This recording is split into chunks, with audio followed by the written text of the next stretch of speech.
Motion de rejet de la loi Duplon, c'est la loi agricole qui vous avait été promise après votre précédente mobilisation. Bonjour Arnaud Rousseau, Bonjour, vous êtes le patron de la FNSEA, le premier syndicat agricole.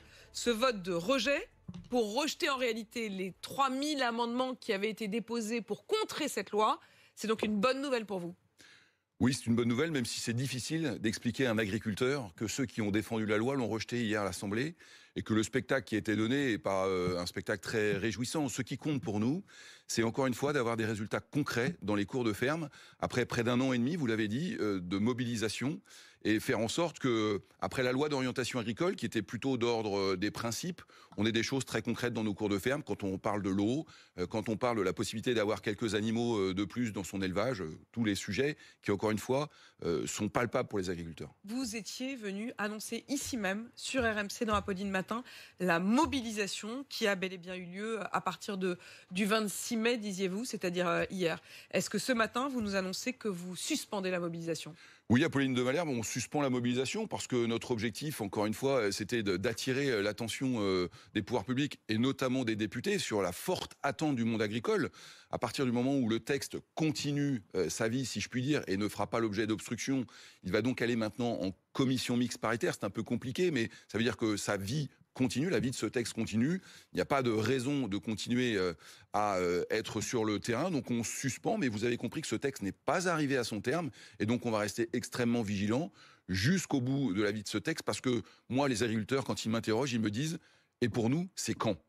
Donc pour vous, vous suspendez aujourd'hui la mobilisation. Ça veut dire qu'au moment où on se parle, les tracteurs rentrent à la ferme, il n'y aura plus de blocage sur les pourtours de Paris, à l'intérieur de Paris, près de l'Assemblée, c'est fini. Les tracteurs rentrent à la ferme. Oui, c'est exact, les tracteurs rentrent à la ferme, alors que nous avions prévu d'être là encore aujourd'hui et demain. Donc nous avons hier soir suspendu le mouvement, et puis nous allons rester vigilants, parce que ce qui compte maintenant, c'est d'avoir la date de cette commission mixte paritaire pour savoir quel est le timing. Nous, ce qui compte, c'est qu'avant l'été, on puisse dire, voilà, cette loi qu'on attend depuis un an et demi, elle est maintenant arrivée. Si toutefois, effectivement, il y avait à nouveau obstruction ou des complications pour que cette loi arrive à son terme, vous pourriez revenir ?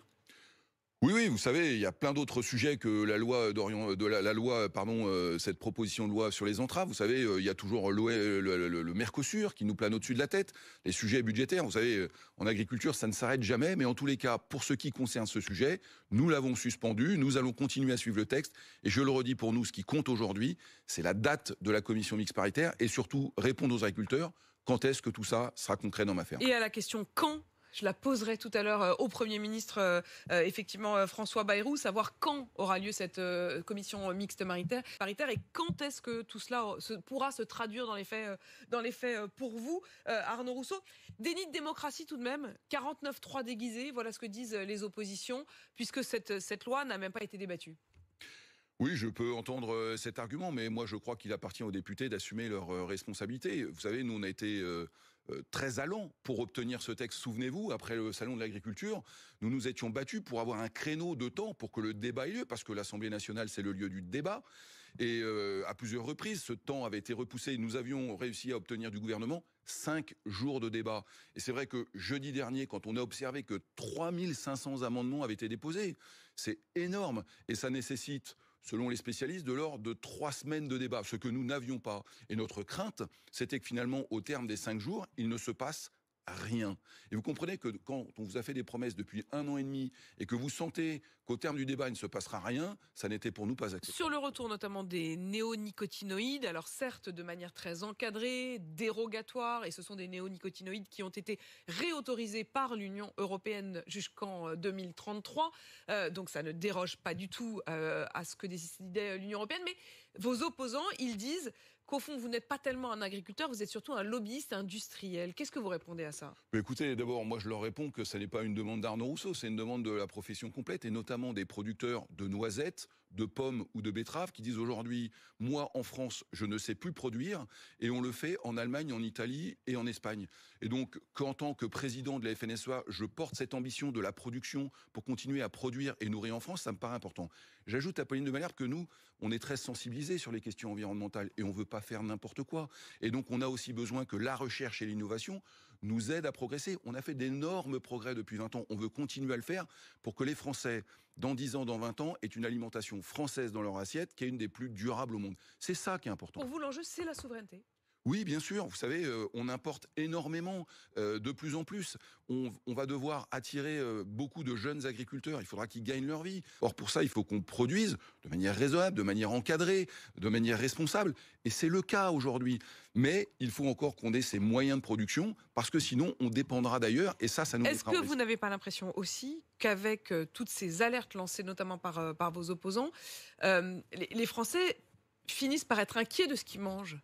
Oui, je crois qu'il y a un peu de panique parfois dans l'assiette et certains jouent là-dessus, mais moi je voudrais leur redire. Vous avez Sandrine Rousseau hier, qui n'est pas votre sœur, hein, c'est pas parce que vous appelez Arnaud Rousseau. Sandrine Rousseau, la députée écologiste, qui dit au fond que c'est une manière d'encourager quasiment la multiplication des cancers. Qu'est-ce que vous répondez à ça? Non, mais franchement, enfin moi je trouve que ça n'est pas sérieux.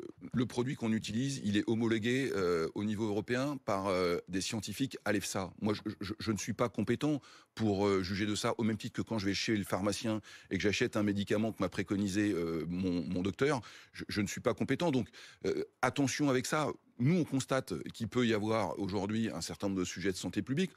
On est les premiers à les utiliser, donc on ne fait pas n'importe quoi. Mais en revanche, on a besoin, pour soigner nos plantes, pour soigner nos animaux, d'un certain nombre de produits qui sont homologués.